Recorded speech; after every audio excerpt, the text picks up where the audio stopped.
Good morning, class 11th. In this video, I will discuss the different types of numericals that you will see in your chapter of Newton's laws of motion. इसमें सबसे पहले first of all understand the fact कि each and every case is for uniformly accelerated motion. Please keep this in mind. Uniformly accelerated motion क्या होता है उसकी भी मैं बात करूँगा. इसके अलावा we have 5 different categories of questions.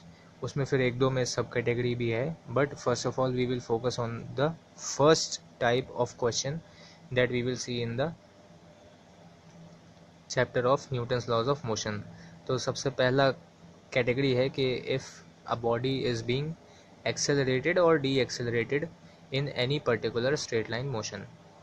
तो अगर किसी बॉडी पे फोर्स लगाया जाए तो it changes the velocity of the body.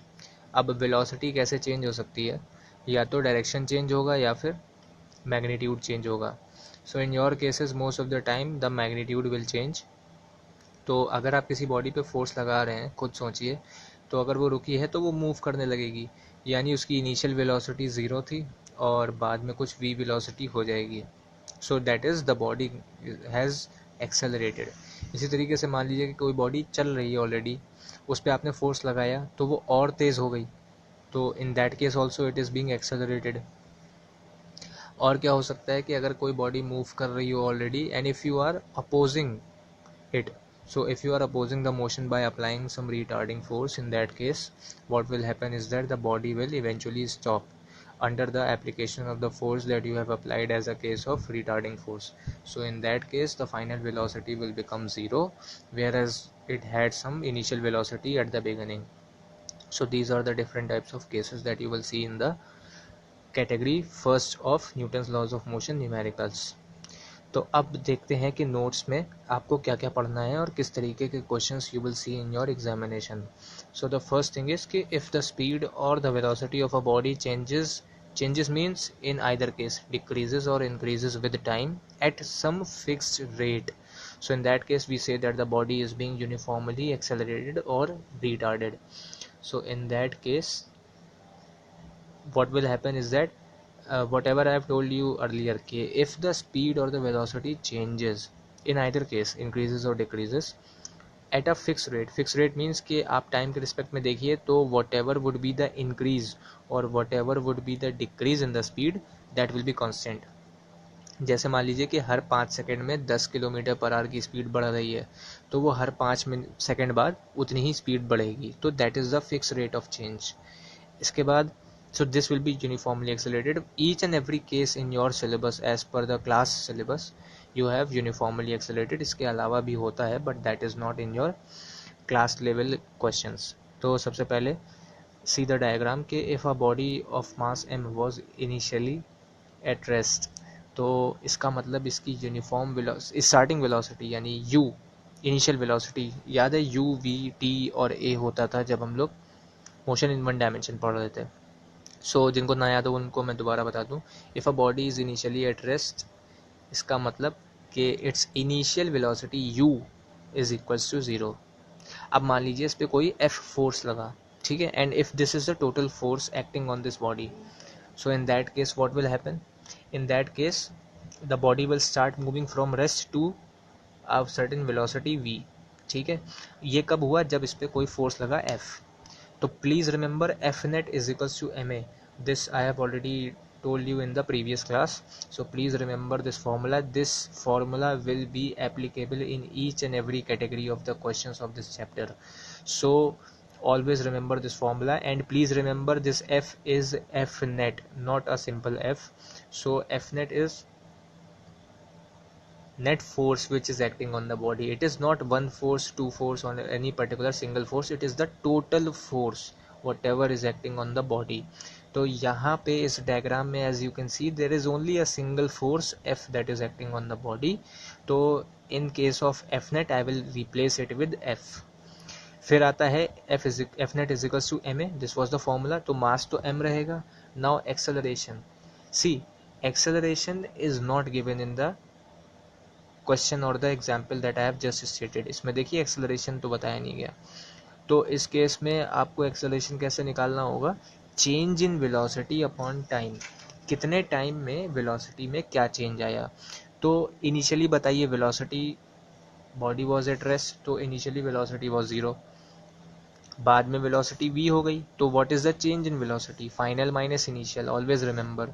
तो v minus 0 upon, suppose this was for time t, the force acted for time t, तो divided by t, so you will gate mv by t for this case. ऐसे case अलग अलग category के हो सकते हैं, so please remember the basic concept. अब कुछ चीज़ें याद रखिएगा, जिनको ना याद हो उनको लिए ये एक तरह से रिमाइंडर है। So acceleration is equal to change in velocity upon time, this t2 minus t1 is usually 0। तो v2 माइनस v1 का मतलब क्या हुआ, final velocity minus initial velocity upon time, this is the acceleration, this will always be the value of acceleration.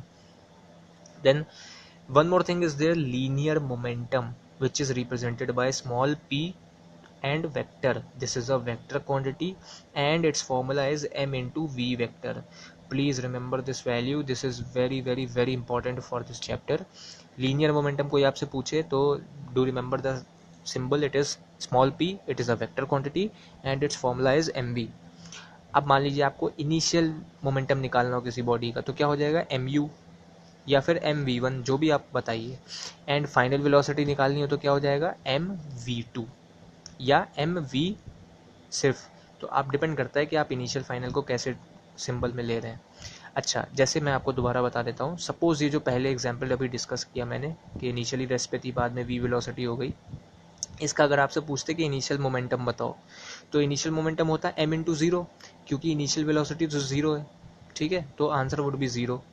इसी तरीके से if I have to ask you कि what is the final momentum of this case, तो इसमें क्या हो जाएगा, m into v, whatever would be the v value, ठीक है, 10 मीटर पर सेकंड, 20 मीटर पर सेकंड, जो भी वैल्यू दी हो। So this is how you can calculate initial and final momentum, please remember this. और सेकेंड लॉ ने एक्चुअली यही बताया है कि whatever is the net force acting on the body, it is basically the rate of change of momentum. Rate of change of momentum means change in momentum upon change in time. तो if I have to derive this formula, देखिए delta B, delta by delta T, delta के आगे देखिए M we vector लगा हुआ है, what is this, this is a formula for linear momentum. अब अगर मैं चेंज लगाऊंगा तो दो क्वांटिटी है मेरे पास, m और v, so in that case I will apply the change one at a time. तो एक बार मैंने m में चेंज किया, देखिए, तो v को बाहर रखा, फिर मैंने v में चेंज किया तो मैंने m को बाहर रखा, तो एक बार में एक ही पे लगेगा। यूजुअली मास तो चेंज होगा नहीं, देखिए delta m by delta t का मतलब क्या हुआ, change of mass with respect to time. So when you run और if you throw a ball, mass of the ball does not changes, तो delta m by delta t तो zero हो जाएगा, तो ये फर्स्ट टर्म तो हट गया, बचेगा क्या, delta v by delta t into m। and what is delta v by delta t, change in velocity upon time, which is acceleration.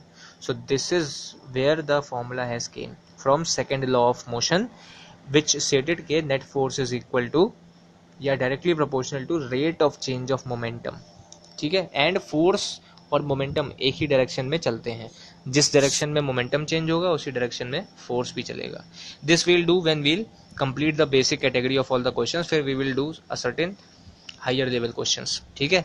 This chapter is very large and a bit tough chapter, तो इसको please आराम से समझिएगा, do not से इन अ हरी कि आपको जल्दी जल्दी इसको कंप्लीट करना है, प्लीज़ टेक दिस टाइम। ये अगर अच्छे से समझ में आ गया तो next 2 chapters will be very easy for you. तो इतना तो क्लियर हो गया कि जो भी नेट फोर्स है उसको हमें एम ए के बराबर करना होता है in each and every question, her question में आपको यही करना होगा अल्टीमेटली। तो अब एक और क्वेश्चन देखते हैं। मान लीजिए कोई मास m है, ठीक है, if it is moving with the initial velocity of u, और ये वैल्यू दे दी गई u की 10 मीटर पर सेकेंड, ठीक है। तो suppose if after applying a force f on F1 on right hand side of 20 Newton and F2 on left hand side of 5 Newton, यानी अगर इस पे दो फोर्स लगाए जाएं, एक राइट साइड लग रहा है 20 न्यूटन का और एक लेफ्ट साइड लग रहा है 5 न्यूटन का, in that case it gets a speed of 55 metre per second in 3 seconds. So calculate the mass of the body, ठीक है। तो हमारा जो फॉर्मूला होता है इन कैटेगरी ऑफ क्वेश्चन में, तो उसमें क्या करते हैं, F net is equals to M A, ठीक है, ये तो लगना ही है। F net is the net force, मैंने बताया था कि जितना भी फोर्स लग रहा है उसको देखिए, तो यहाँ पे तो दो फोर्स एक्ट कर रहे हैं, एक राइट साइड एक left side, clearly right one is the bigger one, तो what would be the net force, 20 minus 5।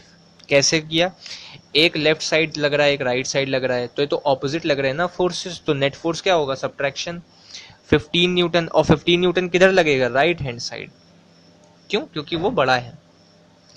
तो अब क्लियर हो गया भाई कि इस बॉडी पे कुल मिला के नेट फोर्स 15 न्यूटन का लग रहा है, 15 न्यूटन का लग रहा है राइट साइड पे, ठीक है। तो एफ नेट की वैल्यू पता चल गई 15। अब we have to calculate M A, तो एम तो हमें निकालना है, so that will remain as the variable. A कैसे निकालें, change in velocity upon time, कितना हुआ change in velocity, final velocity देखो कितनी हो गई 55, इनिशियली कितना चल रहा था, ऑलरेडी ये 10 मीटर पर सेकंड की स्पीड से चल रहा था, तो what is the change in velocity 55 minus 10, और कितने टाइम में हुआ, upon time is 3, please remember time seconds में रहेगा, वेलोसिटी मीटर पर सेकंड में। So substitute the value, you will get 15 is equals to m into 45 by 3 and cancel the value, you will get m is equals to 1 kg. So this is how you solve the question. अब मान लो इसमें ये भी पूछा था कि also calculate the weight of the body, तो wait please remember, wait तो पुराना फॉर्मूला है, मैंने लास्ट क्लास में भी पढ़ाया था कि weight is a type of force which acts always vertically downwards. तो इन दैट केस इफ अगर आपसे पूछा था कि वेट निकालिए, तो weight will be how much, mg, और m आपने निकाल लिया है, तो now just multiplied with gravity 9.8 और 10, usually take the value of 10 only, ठीक है, for the sake of convenience, so you will get the value of 10 newton as the value of weight, ठीक है। So what can be asked in the question, what is the net force, what is the acceleration, what is the time, what is the mass, what is the initial momentum, what is the final momentum, what is the weight of the body। तो देखिए कितने सारे questions बन सकते हैं, ठीक है। Now for your better understanding I have provided a practice sheet, इसको जल्दी से सुन लीजिए, समझ लीजिए, and please solve this questions and send me the answers as soon as possible, ठीक है। You can comment your answers in the comment section also, और you can message me personally in the group. So first question, a body of mass 10 kg is at rest. When a force of 80 Newton is applied, it attains a speed of 20 meter per second. Calculate the time in which it attains the speed. तो F आपको पता है कुल मिला के एक ही force लग रहा है 80 न्यूटन का, इनिशियली रेस्ट पे है, तो इनिशियल वेलोसिटी 0, फाइनल वेलोसिटी 20 हो गई, मास दे रखा है, आपको टाइम निकालना है, तो what will be the formula, F net is equal to M A, F net है 80, मास आपको दिया हुआ है, ए कैसे निकालोगे, change in velocity upon time, यहाँ से टाइम निकल आएगा, चेंज इन वेलोसिटी आप निकाल सकते हैं, ठीक है, time you have to calculate. So I hope you will be able to do this question. Next one is, if a body of mass 200 grams, so please remember to convert it into kg, changes its speed from 5 meter per second to 25 meter per second when a force of F is applied on it for 4 seconds. So calculate, you have 3 different parts in this question: force F, acceleration and weight. Okay, so force, how will you calculate the force, ma, ठीक है, both the velocities are given, time is given, calculate acceleration, second part will also be done.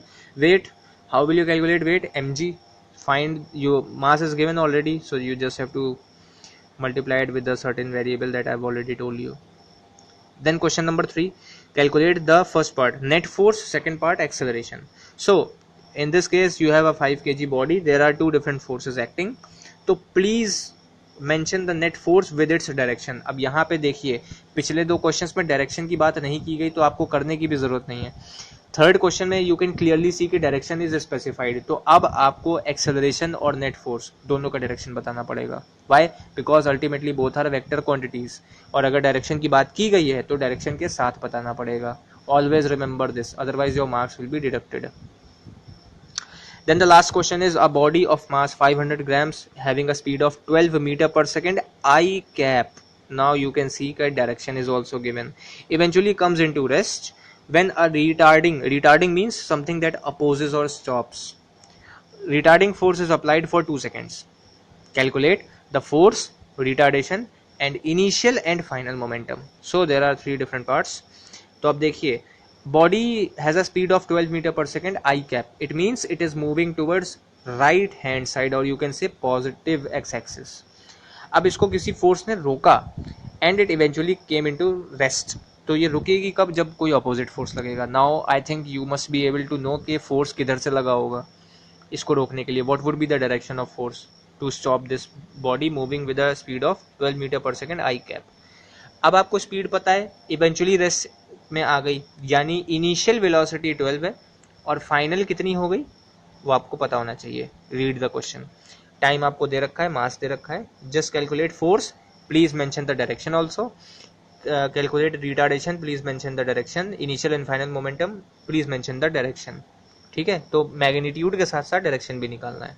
So I hope this practice sheet would be clear to you. अगर नहीं समझ में आया तो please go back to the video and उसको फिर से एक बार सुनिए। I have mentioned all the key points that to be use in this practice sheet. ठीक है, so this is all for this class. Then after this we'll proceed with the second category of questions in the next video. Thank you.